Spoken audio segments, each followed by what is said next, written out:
میری شادی کی رات تھی اور میں بے حد گھبرائی ہوئی تھی۔ روہیل کے بارے میں میری نندیں مجھے پہلے ہی بتا چکی تھیں کہ وہ بے حد رومانٹک قسم کا نوجوان ہے اور میری تصویر دیکھ کر میرا دیوانہ ہو گیا ہے۔ میں ان لڑکیوں میں سے نہ تھی جو رومانس کو بہت زیادہ پسند کرتی ہیں۔ مجھے ایک نارمل لائف پسند تھی۔ شوہر کا ہر وقت بیوی کی تعریفیں کر کے آگے پیچھے گھومتے رہنا مجھے چھچھورا پن سا لگتا تھا، اور روہیل بالکل ویسا ہی تھا۔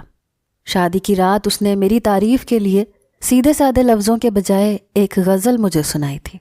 مجھے آج تک کبھی شاعری سمجھ ہی نہیں آئی تھی، اس لیے اس کی رومانٹک شاعری بھی میرے سر کے اوپر سے گزری تھی۔ مجھ سے کہنے لگا کیسی لگی غزل؟ میں نے کہا جی اچھی ہے۔ بہرحال 1 سال بعد ہی کچھ سمجھ میں آتی ہے کہ عورت کا شوہر اس کے لیے کتنی محبت رکھتا ہے۔ روہیل عام مردوں سے مختلف تھا۔ مردوں کی طرح مجھے یہ نہیں کہا تھا کہ میری ماں کے آگے زبان مت چلانا، ان کے حکم کے آگے سر جھکائے رکھنا، میری بہنوں کی خدمت کرنا، یا جب وہ سسرال سے یہاں آئے تو انہیں شکایت کا موقع نہ دینا۔ یہ سب نہیں کہا تھا اس نے تو بس اپنی اور میری بات کی تھی۔ شادی کے شروع کے دن بہت اچھے گزرے تھے۔ روہیل کا ارادہ تھا کہ ہم ہنی مون کے لیے ایبٹ آباد جائیں گے اور اس کے بعد سیف الملوک، ناران، کاغان لائف کو بہت زیادہ انجوائے کریں گے۔ شوق تو مجھے بھی بہت تھا گھومنے پھرنے کا، لیکن شادی کے فوراً بعد میرے سسر کی طبیعت کچھ اس طرح خراب رہنے لگی کہ انہوں نے ہمیں جانے سے منع کر دیا۔ کہنے لگے اگلے مہینے چلے جانا۔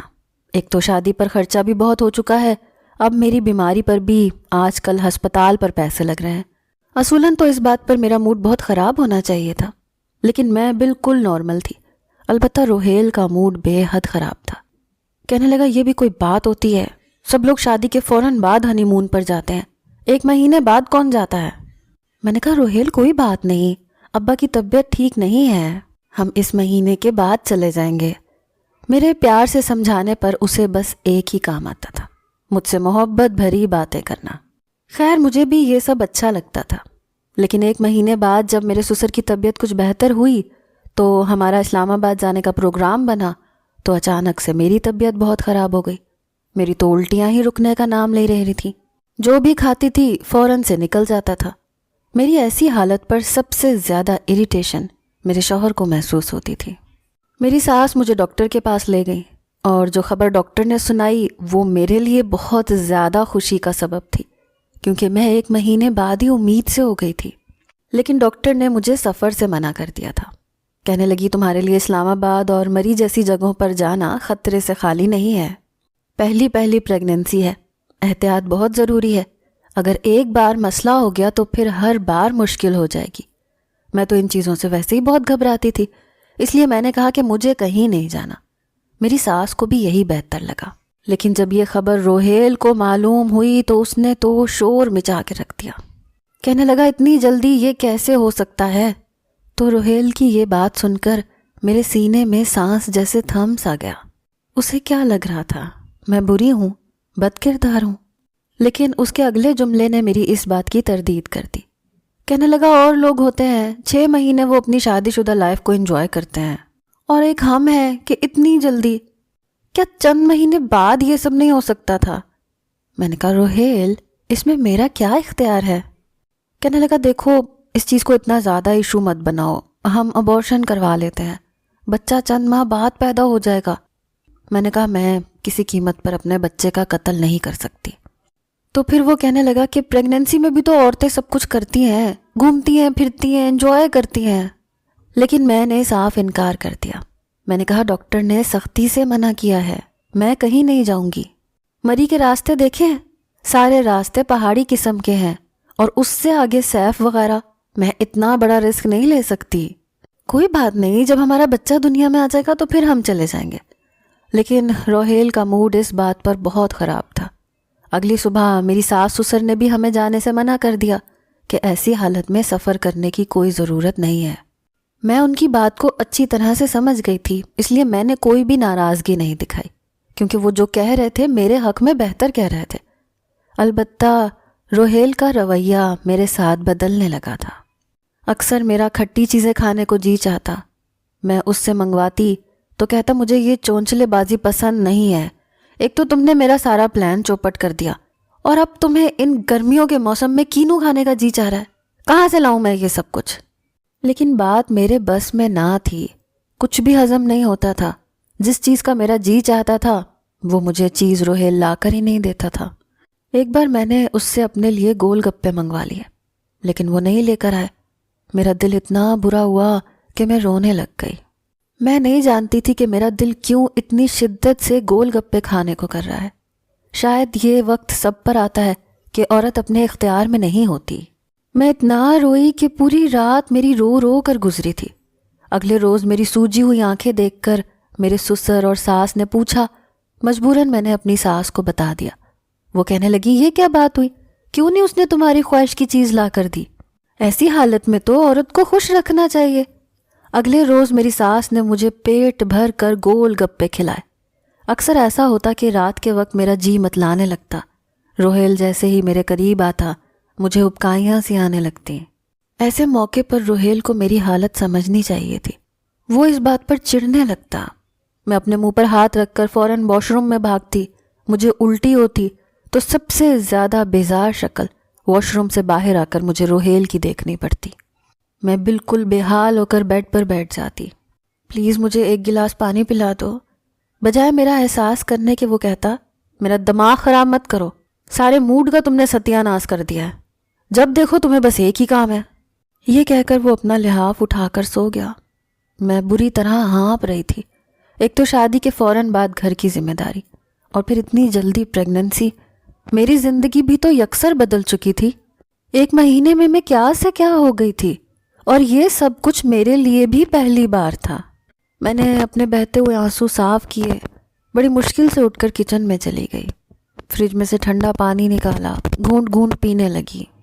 جیسے ہی 4 مہینے ہوئے میرا وجود کچھ ظاہر ہونے لگا۔ جب بھی میں روہیل کو بولتی کہ میرے ساتھ ڈاکٹر کے پاس چلو، مجھے چیک اپ کروانا ہے، تو وہ مجھ سے چڑھنے لگتا، کہنے لگتا، اس حالت میں زہر لگ رہی ہو تم مجھے، ایسے میں تمہیں باہر لے کے جاؤں گا تو لوگ نہ جانے مجھے کن کن نظروں سے دیکھیں گے، ایسے کرو امی کے ساتھ چلی جاؤ۔ اپنے بٹوے میں سے چند ہزار نکال کر وہ میرے ہاتھ میں رکھ دیتا۔ میں اسے منانے کی بہت کوشش کرتی کہ اس میں میرا کیا قصور ہے، تم میرے ساتھ ایسا رویہ کیوں کر رہے ہو؟ اب یوں ہی وقت گزرنے لگا۔ 9 ماہ میں نے بڑی تکلیف میں گزارے، کیونکہ 9 ماہ میں ایک دن ایسا نہ تھا جس دن مجھے الٹی نہ ہوئی ہو۔ لیکن میرے صبر کا پھل میرے رب نے مجھے بہت خوبصورت دیا۔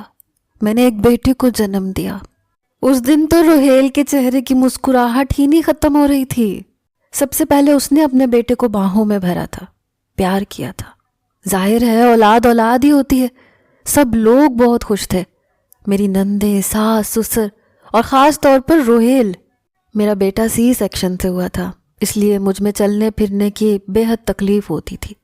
پورا دن تو میری ساس اور نندیں اور گھر کی ملازمہ میرا خیال رکھ لیتی تھی، لیکن اگر رات کو مجھے واش روم جانا پڑتا تو روہیل میرا ہاتھ تک نہیں پکڑتا تھا، کہتا تھا پلیز میں یہ سب نہیں کر سکتا۔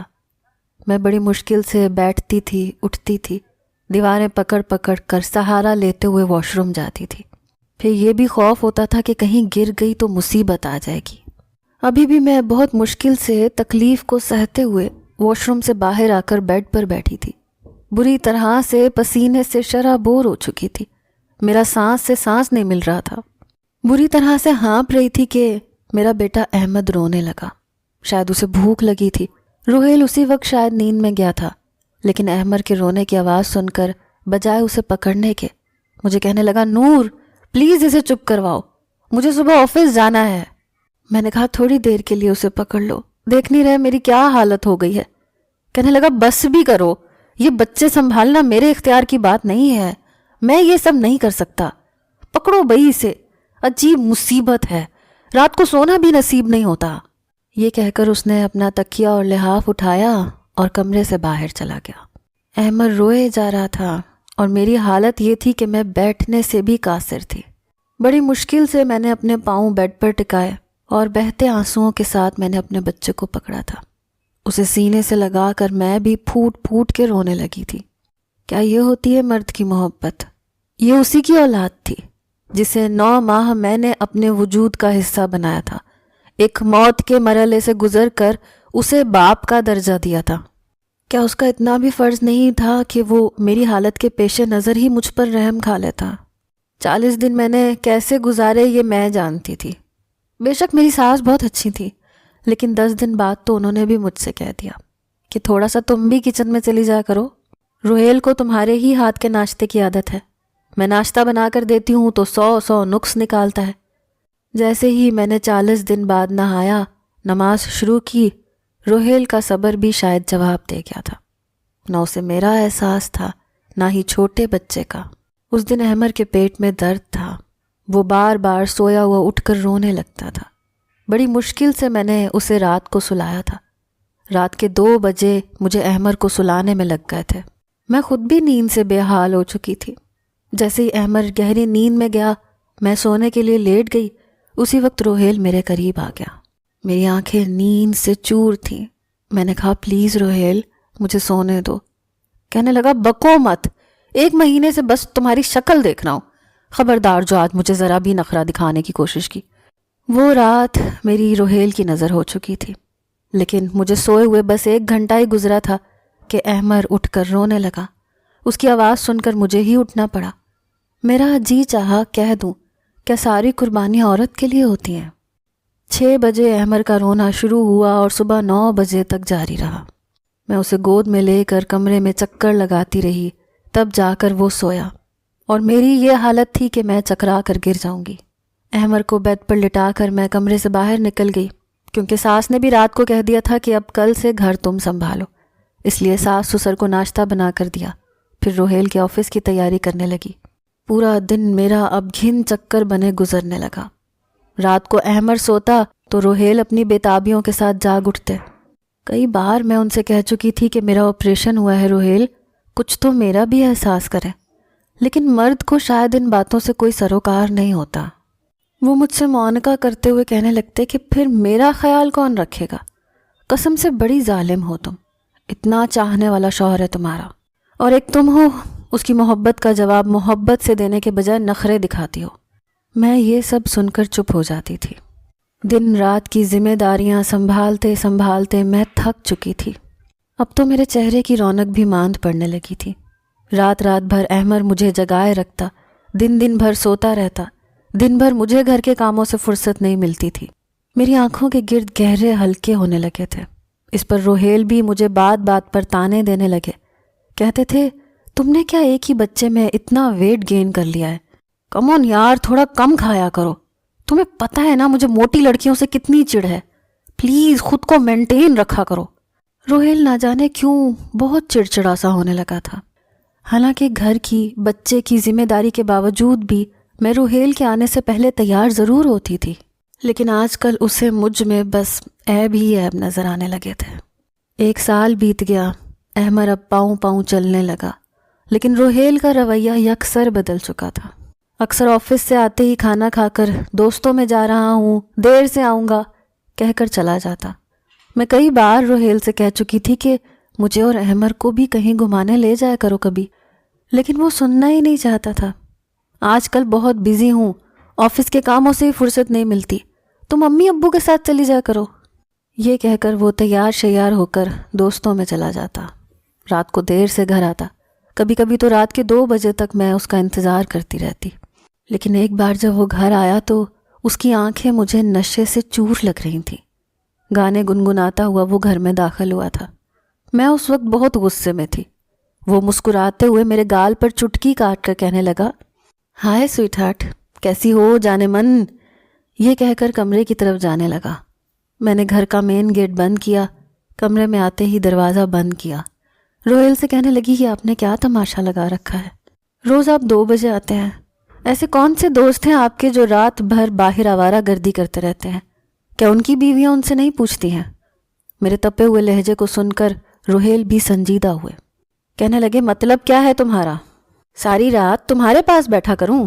کہیں آنے جانے پر بھی پابندی ہے مجھے؟ میں نے کہا روہیل، ہر چیز کی ایک حد ہوتی ہے، صرف دوست ہی آپ کی زندگی میں رہ گئے ہیں وقت گزارنے کے لیے، میرا بھی دل چاہتا ہے کہ آپ مجھ سے باتیں کیا کریں۔ میری بات سن کر وہ کہنے لگے تمہارے پاس وقت ہی کب ہوتا ہے میرے لیے؟ جب دیکھو احمر احمر کرتی رہتی ہو۔ میں تو روہیل کی بات سن کر حیران ہو گئی۔ میں نے کہا آپ کو اپنے بچے سے جیلسی ہے روہیل؟ وہ کہنے لگے او یو شٹ اپ نور، مجھے کیوں اپنے بچے سے جیلسی ہوگی؟ میری مصروفیات بڑھ گئی ہیں، آفس سے تھکا آتا ہوں، مجھے ریلیکس چاہیے ہوتا ہے، اس لیے اپنے دوستوں کے ساتھ جا کر بیٹھ جاتا ہوں، اب تم سے یہ بھی برداشت نہیں ہے۔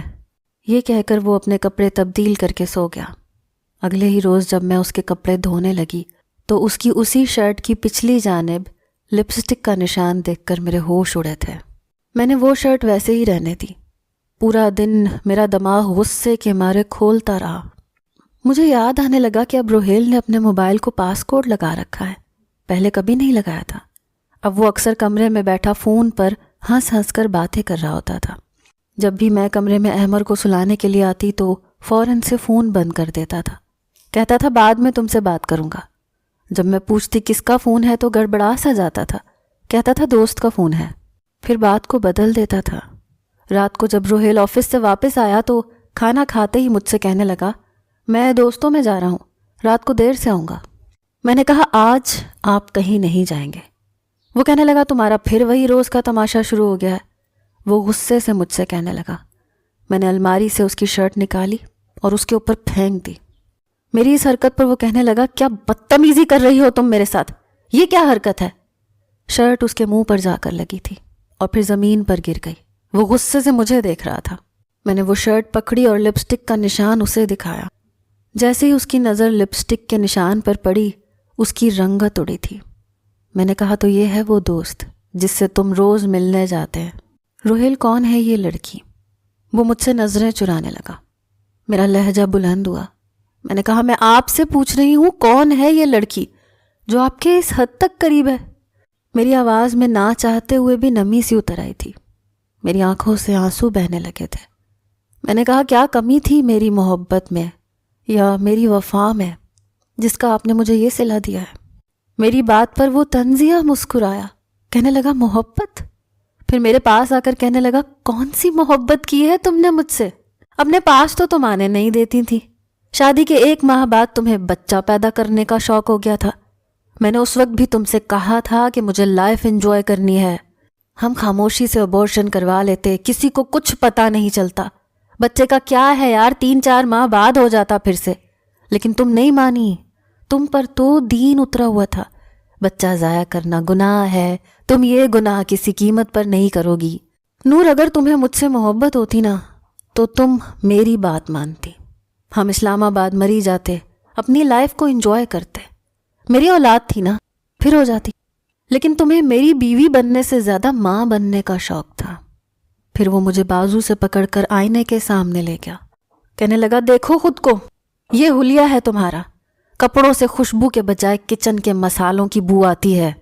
رات کو تمہارے پاس آؤ تو تمہیں احمر کے اٹھ جانے کی فکر ستانے لگتی ہے، صبح جلدی اٹھ کر اماں ابا کو ناشتہ دینے کی فکر ستاتی ہے۔ سب کی فکر ہے تمہیں نور، بس میری پرواہ نہیں ہے۔ اور اگر میں تھوڑی سی دل لگی کرنے لگا تو آج تم سوال جواب کر رہی ہو۔ میں تو روہیل کی بات سن کر جتنا حیران ہوتی اتنا ہی کم تھا۔ میں نے کہا یہ گھر کس کا ہے؟ میں کس کے گھر کو سنبھال رہی ہوں؟ کس کے ماں باپ کو صبح ناشتہ دینے کی مجھے فکر ستاتی ہے؟ کس کی اولاد کو پیدا کرنے اور پالنے کی خاطر میرا یہ حال ہو چکا ہے؟ میرے چہرے کی رونق ختم ہو چکی ہے، میری آنکھوں کے گرد ہلکے پڑ چکے ہیں۔ میں رونے لگی، مجھ پر ہذیانی سی کیفیت طاری ہو گئی۔ میں نے اس کا گریبان پکڑ کر بری طرح سے جھنجھوڑ کے رکھ دیا، یہاں تک کہ اس کی شرٹ کے بٹن ٹوٹ گئے۔ میں نے کہا میں اس گھر میں کیا حیثیت رکھتی ہوں؟ ملازمہ ہوں تمہاری یا تمہارے ماں باپ کی یا تمہاری بہنوں کی کہ جب وہ آتی ہیں تو میں پورے ٹیبل سجا دیتی ہوں؟ احمر میرا بیٹا ہے کیا؟ تمہارا کچھ نہیں لگتا؟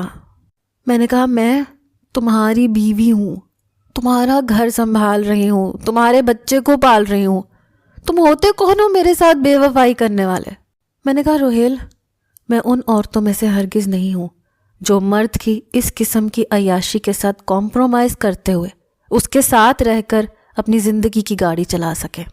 میرا یہ کہنا تھا کہ اس نے اپنا گریبان میرے ہاتھ سے چھڑوا کر مجھے پیچھے دھکیلا، کہنے لگا ٹھیک ہے جاؤ دفع ہو جاؤ یہاں سے، نکلو میرے گھر سے باہر، تمہیں اگر یہیں رہنا ہے تو ایسے ہی گزارا کرنا ہوگا میری اسی عیاشی کے ساتھ، کیونکہ میں اب نائمہ کو کبھی نہیں چھوڑ سکتا۔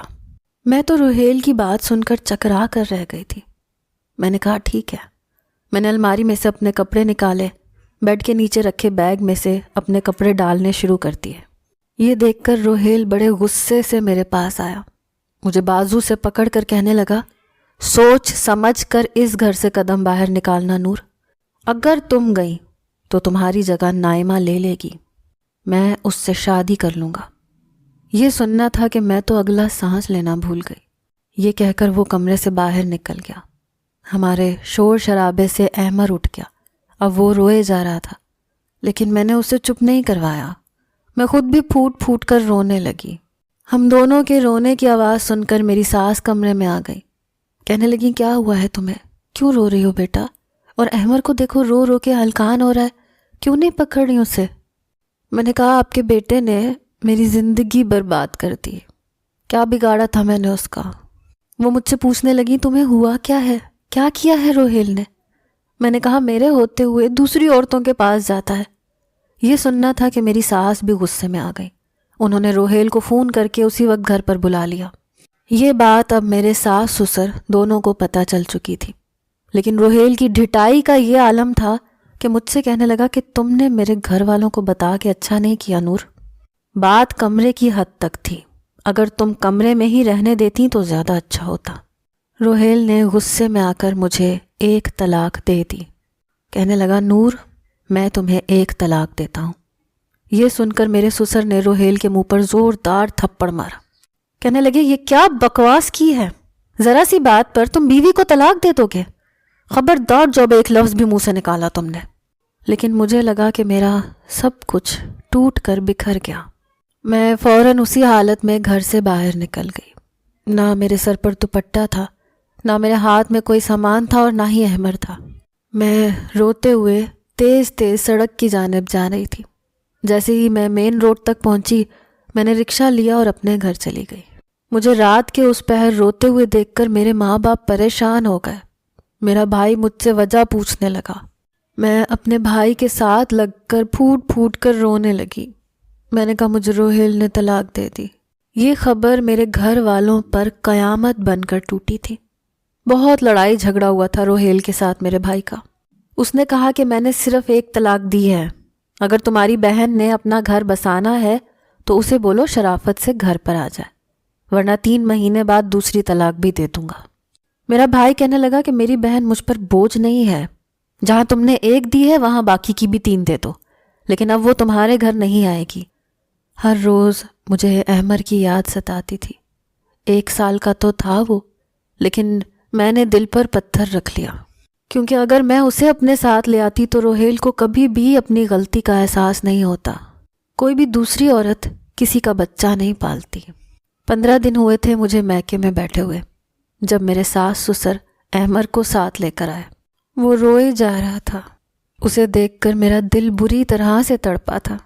اس سے پہلے کہ میں اس کی جانب لپکتی، میرے بھائی نے میرا ہاتھ پکڑ کر مجھے نفی کا اشارہ کیا۔ کہنے لگا، نور اپنے کمرے میں جاؤ، ان سے میں بات کرتا ہوں۔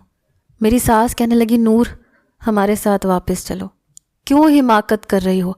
روہیل اس لڑکی کے ساتھ شادی کر لے گا، تمہارا گھر برباد ہو جائے گا۔ یہ سن کر میرا دل بے چین ہوا تھا۔ ایک بار سوچا کہ واپس لوٹ جاتی ہوں، میرے بچے کی زندگی برباد ہو جائے گی، لیکن اس سے پہلے کہ میں کچھ کہتی، میرا بھائی کہنے لگا، میری بہن ہی کیوں قربانی دیتی رہے؟ اگر روہیل شادی کر سکتا ہے تو نور کی بھی دوسری شادی ہو سکتی ہے۔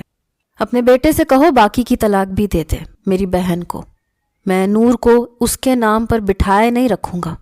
میری ساس رونے لگی، کہنے لگی، احمر کی زندگی برباد ہو جائے گی، ماں ہی اولاد کی خاطر قربانی دیتی ہے، مرد تو ایسے شوق پالتے ہی ہیں لیکن وقت کے ساتھ باز آ جاتے ہیں۔ میرے بھائی نے کہا، معاف کیجیے گا خالہ جی، لیکن ہمارے معاشرے میں آپ جیسی ماؤں کی ایسی باتوں کی وجہ سے بیٹے بیوی کے ہوتے ہوئے باہر کے شوق پالتے ہیں، کیونکہ ان کی تربیت آپ جیسی مائیں یہ سوچ کر کرتی ہیں کہ لڑکا ہے، اگر ایسے کام شوق میں کر بھی لے تو خیر ہے، کوئی بات نہیں، صبر صرف عورت کا شیوا نہیں ہے، جائیے آپ یہاں سے۔ میری ساس اور سسر واپس چلے گئے۔ اپنے بچے کے بنا زندگی تو میری بھی اداس گزر رہی تھی، لیکن میرا بھائی مجھ سے کہنے لگا، تم صبر کر کے بیٹھی رہو، اگر تم یوں ہی چلی گئی تو روہیل ایک کے بجائے 10 عورتوں سے تعلقات بنا کر دکھائے گا تمہیں، کیونکہ اسے لگے گا کہ تمہارے پاس دوسرا کوئی آپشن نہیں ہے۔ 2 ماہ گزرنے کے بعد روہیل مجھے لینے آیا تھا۔ اتفاق تھا کہ دروازہ میں نے ہی کھولا تھا۔ شیو بڑی ہوئی تھی، آنکھیں متورم تھیں، مجھے دیکھ کر کچھ شرمندہ سا بھی تھا۔ اسے دیکھ کر میں نے دروازہ بند کرنا چاہا تو اس نے اپنا ہاتھ رکھ کر دروازہ بند ہونے سے روکا۔ نور، خدا کے لیے میری ایک بار بات سن لو۔ اپنا فون تک تم نہیں اٹھا رہی ہو، وہ بھی بھائی کو پکڑا کے رکھا ہے۔ میں پچھلے 15 دن سے تم سے بات کرنا چاہ رہا ہوں، لیکن تمہارا وہ بھائی… دروازہ کھولو نور، مجھے تم سے بات کرنی ہے۔ وہ دروازے کو دھکیل کر اندر آ چکا تھا۔ شور کی آواز سن کر میرا بھائی اور میرے والدین بھی اپنے کمروں سے باہر آ گئے۔ دروازے پر روہیل کو دیکھ کر میرا بھائی کہنے لگا، تم یہاں پر کیا کرنے آئے ہو؟ وہ کہنے لگا، اپنی بیوی کو لینے آیا ہوں۔ یہ سن کر میرا بھائی غصے سے پھنکار کر بولا، کہنے لگا، وہ بیوی جسے رات کو طلاق دے کر تم نے گھر سے نکال دیا تھا۔ روہیل کہنے لگا، ایک طلاق دی تھی، رجوع کی گنجائش ہے میرے پاس، مجھے نور سے بات کرنی ہے، میں اسے لیے بغیر یہاں سے نہیں جاؤں گا۔ میرا بھائی مجھ سے کہنے لگا، نور تم کمرے میں جاؤ۔ میں کمرے میں جانے لگی، لیکن روہیل کی اگلی بات سن کر میرے قدم وہیں جمے تھے۔ کہنے لگا، نور احمر بہت بیمار ہے، ہاسپٹل میں ایڈمٹ ہے، میرا بچہ مر جائے گا، خدا کے لیے میرے ساتھ چلو۔ یہ سننا تھا کہ میں تڑپ کر پلٹی تھی۔ میں نے کہا، کیا ہوا ہے میرے بچے کو روہیل؟ اس کی آنکھوں سے آنسو بہہ رہے تھے۔ کہنے لگا، جب سے تم گئی ہو بخار نہیں اتر رہا اس کا، بہت کمزور ہو گیا ہے۔ میں فوراً سے اس کے ساتھ چلی گئی۔ 3 دن میں اپنے بیٹے کے پاس ہاسپٹل میں رہی۔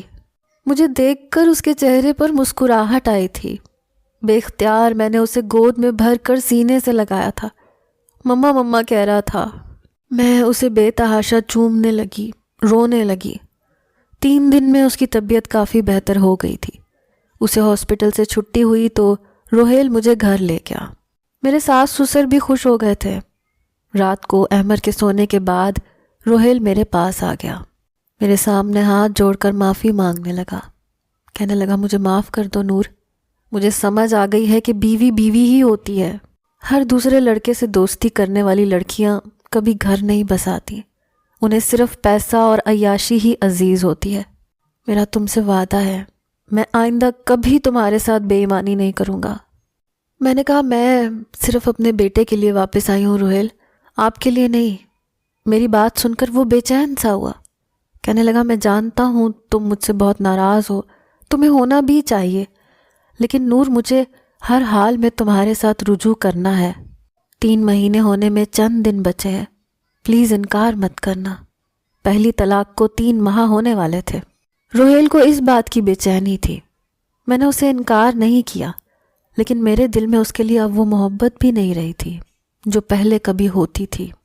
وہ میرا پہلے سے بھی زیادہ خیال رکھتا تھا، لیکن بدلے میں میں اسے وہ پیار نہیں دے سکتی تھی جس کی وہ مجھ سے امید لگائے ہوئے تھا۔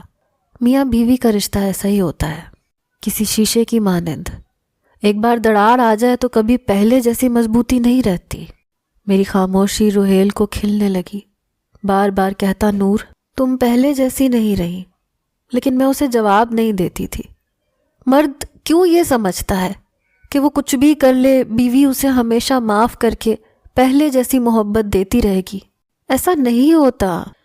میں نے اس کے گھر کو بسانے کی خاطر اپنی نیند، اپنا چین، اپنی خوبصورتی تک کو پس پشت ڈال دیا تھا، اور اس نے اپنی وفا دینے کے بجائے ایک طلاق دے دی تھی۔ ہوش اس وقت آیا جب اس لڑکی نے اس سے شادی سے انکار کر دیا۔ پھر مجھ سے پہلی سی محبت کی امید کیوں رکھ رہا تھا؟ آپ بتائیں، کیا عورت یہ سب ہونے کے بعد پہلے جیسی محبت کر سکتی ہے؟